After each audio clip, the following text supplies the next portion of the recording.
बिस्मिल्लाहिर्रहमानिर्रहीम, अस्सलाम वालेकुम जी। मैं नजमुल हसन बाजवा हूँ। नाज़रीन किराम, मैंने पहले ही ये बारहा कहा था कि ये जो फौजी अदालतों की सजाएं हैं ना, ये कोई नया चंद चढ़ाएंगी। ये किसी तरह से भी अच्छा शगुन नहीं है। 10-10 साल की सजाएं दे दी और फिर 25 के 25 लोगों को ही सजाएं दे दी, मतलब कोई बरी ही नहीं हुआ। ऑब्वियसली इसने बहुत ज्यादा सवालात उठाए और फिर अगली कहानी ये बताई जा रही थी कि भाई अब इसकी अपील भी हाई कोर्ट के अंदर और सुप्रीम कोर्ट के अंदर नहीं हो सकेगी। मैं नहीं, सिर्फ बहुत ज्यादा तमाम ह्यूमन राइट्स एक्टिविस्ट हों, जर्नलिस्ट हों, जो वकला तंजीमें हों, वो इस बारे में बात कर रही थी कि this is not the right way. दुनिया के अंदर हमारा क्या इंप्रेशन जा रहा है। अब नाज़रीन कराम, वही हुआ जिसका डर था। हुआ यह है कि यूरोपीय यूनियन ने अपना हथौड़ा चला दिया है और पाकिस्तान का जीएसपी जो स्टेटस है, जीएसपी प्लस स्टेटस, वो खतरे में पड़ गया है।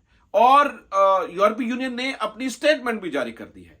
ये कितना बड़ा झटका है पाकिस्तान के लिए, कितने अरबों डॉलर का नुकसान हो सकता है और इसे किस तरह से पाकिस्तान की मैशत की धज्जियां उड़ जाएंगी अगर इस मौके पर यह फैसला हो गया। और ये कितनी बड़ी डेवलपमेंट है एस्टैब्लिशमेंट को, ये इससे कितना बड़ा खतरा महसूस हो रहा है इस स्टेटमेंट से।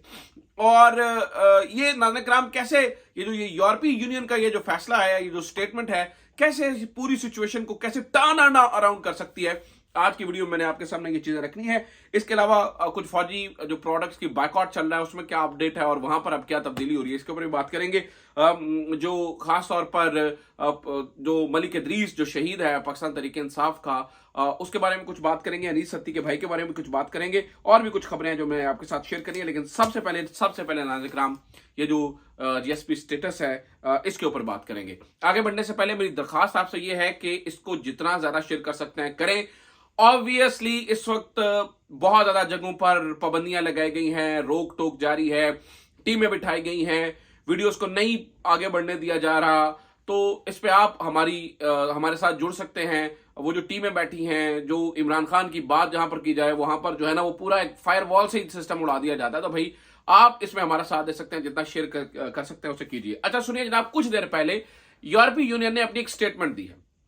वो स्टेटमेंट बहुत ही इंपॉर्टेंट है, वो मैं आपके सामने पढ़ना चाहता हूं।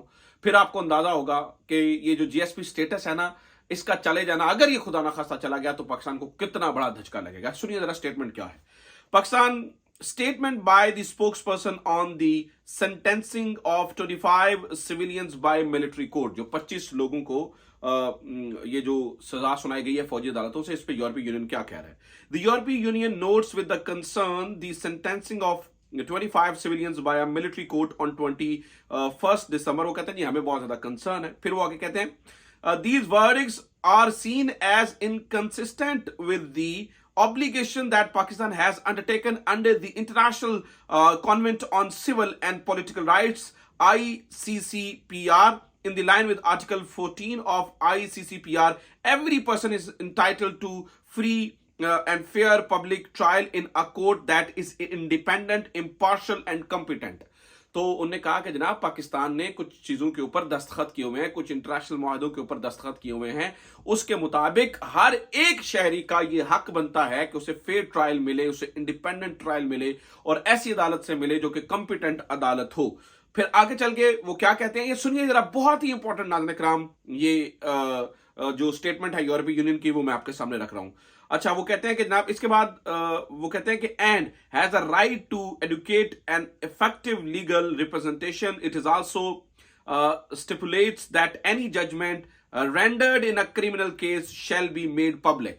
फिर उसकी यूरोपीय यूनियन कह रही है कि भाई ऐसी कोई भी जो होती है उसके अंदर आपको जो है ना, वो अपना वकील रखने का भी हक होना चाहिए और फिर वो जजमेंट जो आती है वो पब्लिक होनी चाहिए। अंडर द, अब ये यहां से इंपॉर्टेंट पैराग्राफ शुरू होता है जो मैं आपके सामने पढ़ रहा हूं।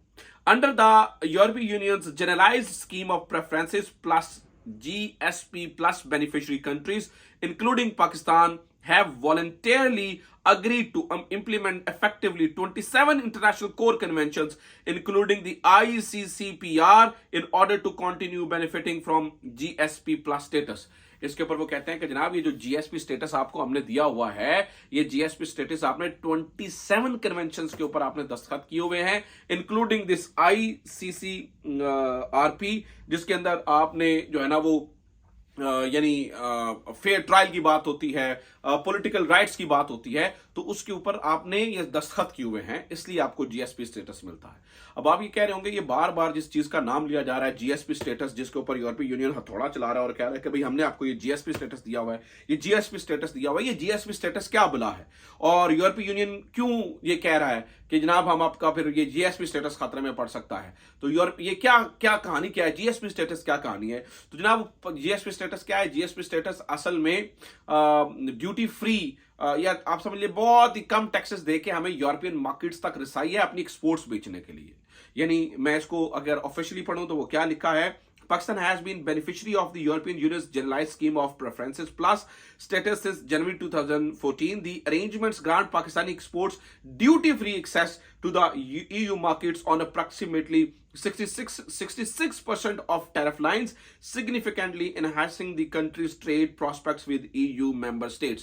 तो जनाब 66% जो टैरिफ लाइंस हैं उसके ऊपर, यानी मैं आपको अगर आपको जटकी बात समझाऊं, अगर वन लाइनर समझाऊं, सादी बात समझाऊं, तो इसका मतलब यह है कि ईयू ने ये जो जीएसपी प्लस स्टेटस है इसके जरिए से पाकिस्तान के बहुत ज्यादा टैक्सेस माफ हो जाते हैं, ड्यूटी फ्री जो है ना वो पाकिस्तान चला जाता है यूरोपीय यूनियन के मार्केट्स तक, जहां पर हम अपनी टेक्सटाइल बेचते हैं, अपनी मुख्तलिफ प्रोडक्ट्स को बेचते हैं, अपनी बरामदात वहां पर करते हैं। तो इससे हमें बिलियंस ऑफ डॉलर्स का फायदा होता है। और जब 2014 से पहले हमारे से ये जीएसपी स्टेटस छिना हुआ था या नहीं था, उससे पहले हमें बहुत बड़ा झटका लगता था, क्योंकि हमें बहुत ज्यादा टैक्सेस देने पड़ते थे। तो इनफैक्ट इन टैक्सेस की वजह से बहुत ज्यादा रेवेन्यू हम इकट्ठा नहीं कर पाते थे, और बरामदात की मद में हमें जो अरबों डॉलर का फायदा होता था वो नहीं हो पा रहा था। तो इस जीएसपी प्लस स्टेटस की वजह से हमें ड्यूटी फ्री मार्केट, अब जीएसपी स्टेटस को पाने के लिए हमने क्या किया, हमने इनकी ईयू की बात मानते हुए तकरीबन 27 कन्वेंशंस के ऊपर साइन किया, इंक्लूडिंग दिस आईसीसीआरपी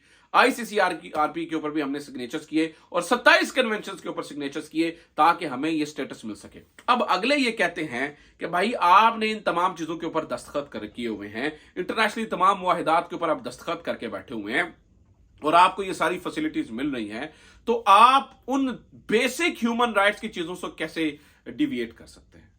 तो वो कह रहे हैं कि जनाब ये जो आपने ये फौजी अदालतों की सजाएं दी हैं ये तो गड़बड़ है, ये तो बहुत बड़ी गड़बड़ है। अब प्रॉब्लम क्या है ना, देखिए पाकिस्तान को 2024 से 2034 तक जो है वो जीएसपी स्टेटस की जो है ना वो 10 साल के लिए मिल सकती है, लेकिन अब असल प्रॉब्लम यह है कि 2025 के मेरे ख्याल से शुरू के अंदर 2025 के शुरू के अंदर एक दफा दोबारा इसके ऊपर रिव्यू है, और जब वो रिव्यू करेंगे और पाकिस्तान ने अगर इनलाइन ना किया अपने आप को और इन तमाम चीजों के साथ ना रखा, तो फिर नाज़रीन किराम पाकिस्तान का ये जो जीएसपी प्लस स्टेटस है ये छिन सकता है, और उससे पाकिस्तान की मैशत को अरबों डॉलर का नुकसान हो सकता है।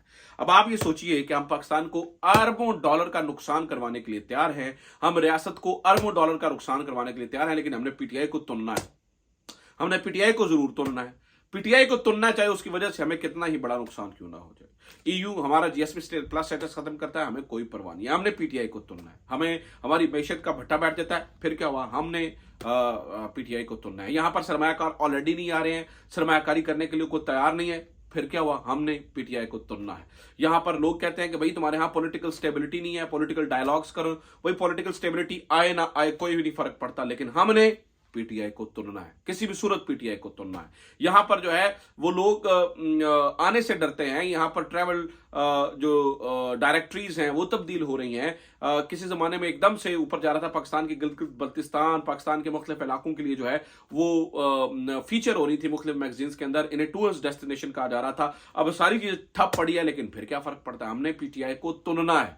हमारी मैशत भाड़ में जाए, हमारा कारोबार भाड़ में जाए, हमारी हर चीज भाड़ में जाए, हमें कोई फर्क नहीं पड़ता, हमने पीटीआई को तुनना है। अब ये क्वेश्चन है राइट नाउ, नाज़रीन छोटी छोटी बातों में तो ये चल रहा था काम। अब क्या हम ये अफोर्ड कर सकते हैं कि हम ईयू का जीएसपी प्लस स्टेटस खत्म कर दें पीटीआई को तुनने के चक्कर में, और फिर तो सिर्फ 25 लोगों को सजा, या पता नहीं इसके बाद खुदा ना खास्ता किसी को कैपिटल पनिशमेंट ही ना दे दें, किसी को सजाए मौत ही ना दे दें इस पूरे मामले के अंदर। और ये तो ये कह रहे हैं कि भाई हम तो इमरान खान का ये करेंगे, इमरान खान की ये कर देंगे, बुला कर देंगे, ये तो इमरान खान को फौजी अदालत के अंदर ट्रायल करने के चक्कर के अंदर है। इससे क्या होगा, इससे आपको पता क्या होगा, अगले जो है वो उन्होंने रांगला डंडा तैयार किया हुआ है हमारे सरों पे मारने के लिए।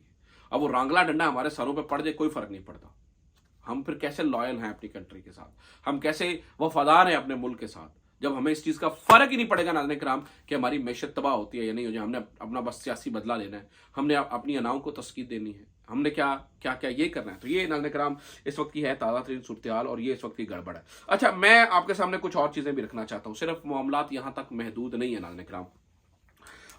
यहाँ पर कुछ चीज़ें लोगों के अंदर बहुत गुस्सा है। मिसाल देता हूँ, मैंने आपको बताया था कि अस्करी मसनूआत के बाइकआउट की खबरें चल रही थी, अस्करी मसनूआत की चीज़ें बाइकआउट लोग कर रहे थे।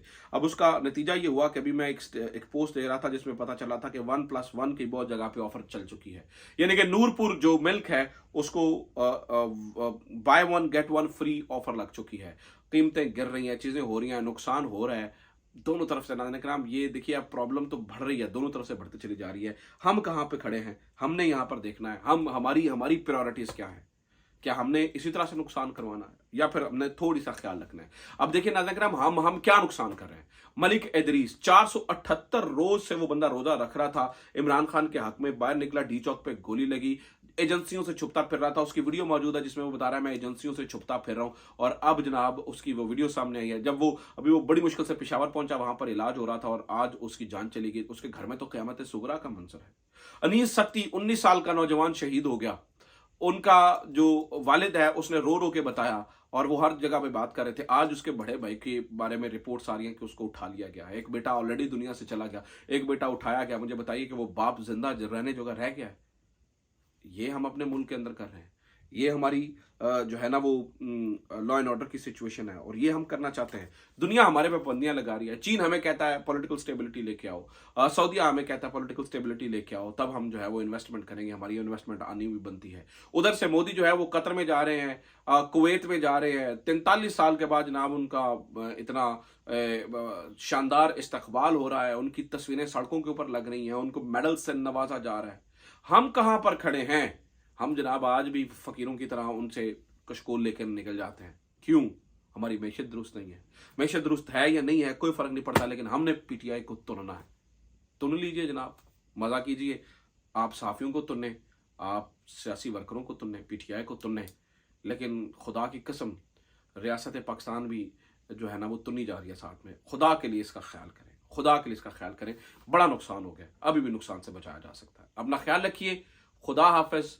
पाकिस्तान जिंदाबाद।